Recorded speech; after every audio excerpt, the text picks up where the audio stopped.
guys, so I'm going to do a review this morning with Sean, a car in Cab in the Middle, and the car is an acquired taste, I'll tell you that.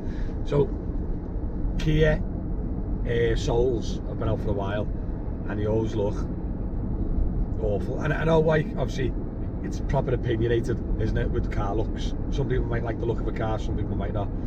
But yeah, the Kia Soul in my eyes has always been a dreadful looking car.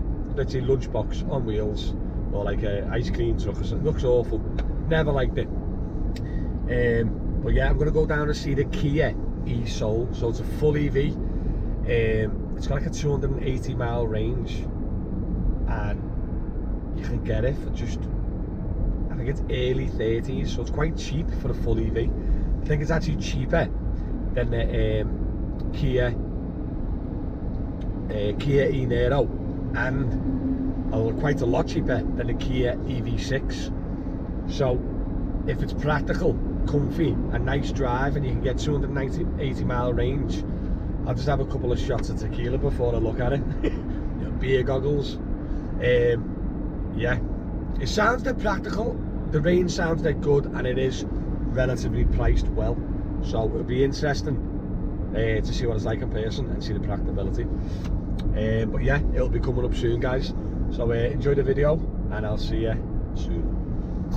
Alright guys, I wanted to clarify a few points before the review starts. The car's actually called a Kia Soul EV MAXX with 2 X's. We thought it was the e-Soul, I think we said, or the Soul EV in the video, because it actually, the 2nd edition it is, but it's actually called the MAXX. So I wanted to clarify that. And also, the car was too fast. The information we got on the car just didn't seem right, so we've done a bit of research after the video, and it's actually the charging times are around about the same, correct, but the brake horsepower is actually 201 brake horsepower, because it was too quick for 100, I think it was 150 or 170 we said in the video. Yeah, and also what we didn't mention, it has got a reversing camera and all round front and back sensors. Alright guys, enjoy the review, thank you.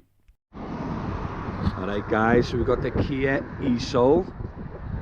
From the front, it's actually a nice looking car, and then when you get around the sides,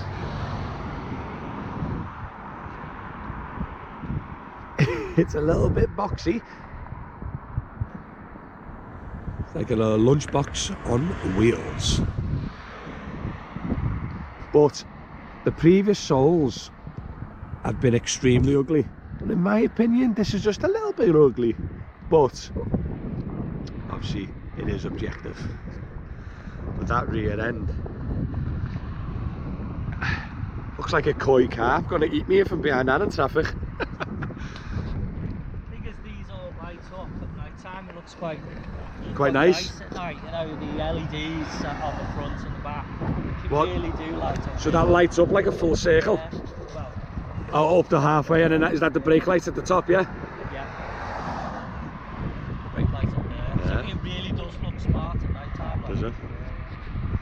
What you notice about the Soul is we've got loads of room, and we put this wheelchair in because nobody could believe that the smallest boot out of all of the Hyundai and Kia range, because it is the same boot for space, sorry, the vehicle I should say. Ioniq, Niro and Soul is all on the same chassis. Yeah. So all they've done is they've made more room there and a skinnier boot again, because even the Niro is more of a bigger boot, but they've brought more room inside the car. For the rear leg room? Yeah. But also with the height, you can get a lot, you can stack them up, can't you? Yeah, yeah. So as you can see there, there's our boot space there, so we can down just with our boots. We've got like a Bose system in this. It's got a better sound system, so you can just stack up like that. We can go for a big suitcase like this. That's your biggest suitcase. Yeah, it fits straight in the base of it, doesn't it? Yeah, perfectly. Anyone good at Tetris?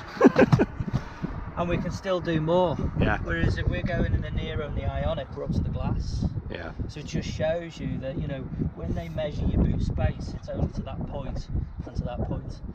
There's only one thing I would point out, which is it hasn't got a spare wheel hole because there's less space. Yes, less space. Good. But all in all, It is very roomy. very, very roomy boot. Yeah. Also wanted to mention they've got normal door handles on this compared to some of the other EVs, and also a nice little button to unlock if you got the keys on your body. So we've got no fruit today. No fruit. No frump. Frunk. Frunk. Frunk. Yeah, is it frunk? Front trunk. It's a frunk. Yeah. Or a front front no boot. frunk, but we got a motor. Yeah, actually it looks quite nice. You can't only see them, can you? Yeah. It's quite nice. We could actually get a spare wheel in it. Yeah, you get a little bit of framing in, couldn't you? Yeah, it could be easy. Alright guys, so I'm just currently sat inside the Kia Soul with Sean. Hello Sean. Hi everybody. Right, for one, inside it is very, very comfy. You got all these graphics here. It's very nice. Door handle's quite nice as well. And then you got this. What's interesting about the Kia Soul it literally comes as one spec, and it's just literally there's no lower, higher, but this is like a well spec vehicle. So you got a big it's like a 10-inch screen, is it? Yeah. 10-inch screen. You got your map, quite responsive. You got your nav, you got your DAB radio. Do you know if it's got Android Auto and all that? Yeah, it's got all that. Yeah. It's got all the Android Auto, Bluetooth and all that jazz. It's got heated seats. It's got heated steering wheel. For some reason it's on the left. Charging pads. It's got a charging pad. It's got your charging sockets underneath. Yeah. It's quite nice, that, isn't it? Yeah. Keister. Yeah, so it's a nice place to be in. To be honest, very nice place to be in. So we're going to take it for a little drive now, and let's see how it drives. Alright guys, so we're currently driving the Kia Soul. I've got to say, it's a very, very nice place to be. Now Sean pointed out, and it is a valid point, it's got very mini like interior, hasn't it, with the rounded, like everything's rounded in the interior, which is a quite nice look, to be honest. But the car itself, it is very, very smooth, and the pillar, I noticed as well, is quite thin, so it doesn't affect your view as much as some cars where you got to lean around. Even the headroom is, the view is massive, isn't it? Yeah. It'd be interesting to see what it'll be like in the back in a bit. Yeah. But so far it's very nice. Let's test the modes. So you got eco, normal, you got sport. Let's see what it looks like sport. Jesus Christ, what's all that about? What's the 0 to 60 on this, do you know? I think it's around 7 seconds, mate. I've got the pickup on it is ridiculous. Yeah. You know, for like for a little, it is, because it's a weird car. It looks small, but when you get in it, it is quite spacious, but it is boxy. So it reminds me a lot of like a very small, like a little van, like a little Peugeot Bipper, something like that style of from the outside. It's not the most nicest looking cars in my opinion, but obviously looks are subjective. But to drive and everything else, it is really, really nice, smooth drive. Has you got the regenerative braking on this as well, Sean? Yeah. So they're on the pedals just the same as. Oh yeah, I can feel it now. Yeah. That's free. Has it got an iPedal? Has it got an iPedal? Yeah, go. No, so it's only to 3. But if I try, see if it stops it dead with the regen. So that's me not touching the brake, and it does stop, but it doesn't stop it dead. Yeah, it's not the high pedal, is it? No, but still. It's a lovely, lovely car to drive. I can't get over. And what's crazy about this car as well, compared to the other Kias, as in the e-Nero and EV6, and probably most full electric cars you can get now, with this spec, it's the cheapest by far, isn't it? Yeah, because it's got the biggest battery. So this has got the 64 kilowatt battery. So as same as the Inshur with the 282 miles. 282 miles. Yeah. That's spot on, that. Yeah. Sweet. We'll have a little walk around the car soon and do other little videos of it. Alright guys, so far, very nice experience in the back. It's quite comfy, the seats are comfy. Obviously you got a bit of a gap under your thighs a little bit, only because the height of the floor, but still, it's still really good. Now this seat is in my time position, which is a lanky 6'5", but still, I can still fit behind me. Now obviously I'm an extreme case of tall driver, tall passenger, but if you look over at Sean, that was set in his seating position. And there is leg room. Yeah, and also, how tall are you? 5'8". 5'8", and he has got absolute loads of room. Plenty. A little charging port in as well. Yeah. And also, you got that nice finish again on the doors, which is that nice. And your headroom is just amazing. I'm going to do that now. Right, so we're currently in the back. And I can... no, get up. How about yourself? Oh, I've got loads of room, loads of room. The box. This is amazing, the room in the back. This is where the box of the Soul comes in handy. There's no sloping roof. Yeah. You've literally got plenty of room back here. Nice little light as well, isn't it? And even like we're saying about the suitcases there, we've got 1, 2, 3, 4 suitcases in, and we're still lower than the actual. So you can still see out the back window. Yeah, so you could actually have your partial shelf in this, where we always take the suitcases out the other two, the Ioniq and the Nero, to get the suitcases in. Yeah. So the smaller boot vehicle has got more room. Yeah, it's crazy. It makes no sense, but it is crazy. It is because obviously as well, you could even stack a couple more on top of there if you want. Raise these, so you've got no problems of it coming through. Yeah. Spot on, spot on. Yeah. But so far, it's a very nice car to be in. Alright guys, so you can obviously pause this and obviously get the information yourself. But that's all the information for so the range is 280. You can get extra range around town, urban combined, but real miles is around 250 to 270. It's a 7.4 kilowatts. That's the motorway, isn't it? Yeah. So it's a 64 kilowatts. It's 150 brake horsepower and a home charger plug socket 0 to 100 28 hours. Home charger 7 kilowatts, only 9.5 hours. That's quite quick, that. So you can't rapid charge these to 100%?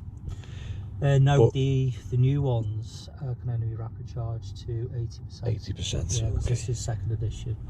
Brilliant, that's some good information. But yeah, also I forgot to mention as well, it's got electric adjusted driver's seat. It hasn't on a passenger. And also it has got the front heated seats and heated steering wheel and stuff like that. And that's obviously the driving knob. I mean, if we went to the Nero 4, and we shouldn't really compare, but we can for prices. The only extras we get on this car is heads-up display. Nero 4 has that. You get a sunroof, some pedals, and you get cooled seats and heated seats in the back. They're the only extras. Differences. And how much is the Nero for? It was 40 grand. 40 grand. Yeah. I mean, you can't buy the old JP Nero 4 anyhow. You know, we can do the hybrids at the moment. But this is only 33.5, isn't it? I know, it's a massive difference. And then the EV6 is 40 plus, isn't it? 40,005 starting off. And then can go up to like 60. Goes up to nearly 60k. So by far, this is probably one of the cheapest, nicest EVs on the market, isn't it? Especially with the spec. Yeah, and the range. The range is like, you know, you're right up there with all the big batteries, aren't you? Yeah, 280 mile range. Yeah. It's ridiculous, that. So you're going to take it for a little drive? Yeah. I mean, it's I like high seating cars, Matt. Yeah. And the good thing with all EVs, they're all quite high. Now I've got my caravan puller. I've got the Q5 at home. Yeah. Now, when they asked me to sell the Soul last year, I put the Q5 and this right next to each other. Yeah. And there's not much difference in cabin space and roof height as a Q5, to be fair. See, for myself personally, in this car, if you take away the looks, because like I said, I have mentioned in my opinion, it's not the nicest looking car, but for practicality, size, price, and the range, it's a bargain, isn't it? Do you know what I mean? Yeah. I've noticed on the new stats, so this is the second edition, where we've got the stats on the second. On the first, edition. but it's for the engine stuff is the same, isn't it? Yeah, well, you know, I haven't had that confirmed. I mean, it seems a little bit more responsive, and I've noticed we've lost our heads-up display that we did have on the first edition. But yeah, it's just, you know, it's a really nice car to drive, and I like the 4x4.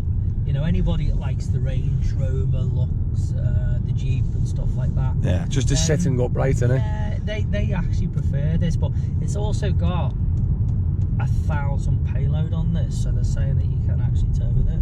Well, you can actually tow with this? Yeah.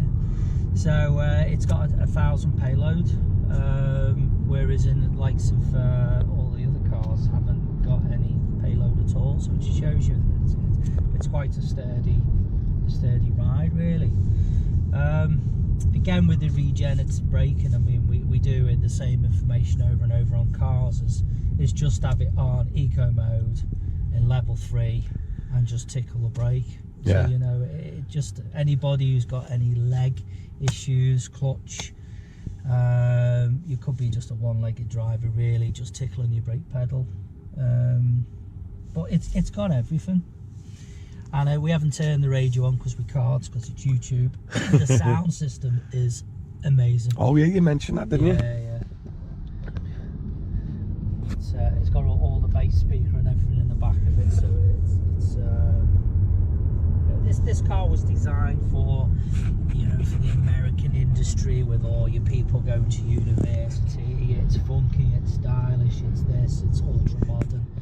It's you know, you're getting all your mates going for a piss up at the end, but you know, it's also very practical for our trade, really is, because it just ticks the boxes. There's not many electric vehicles that you can get a full-size wheelchair in the back of them as well. Yeah. And you know, a lot of requirements for councils is that it, you know, if they're using this as a hackney, then it needs to carry a wheelchair. Yeah. Downside is we haven't got a spare wheel, so you just have to have run flats if you were like on Runcorn. Yeah, or the RAC Yeah. kind of thing, you know. But you know, every council's different and different requirements, and you know, there is no privacy glass replacement on these, so it's just as it comes. What I've noticed on these windows, it doesn't look as dark as the first edition, but again, it's probably still not going to meet every single council's requirements. Yeah. Also, what I've noticed is, obviously, we're on the waterfront, and there's not much wind noise, is it? No.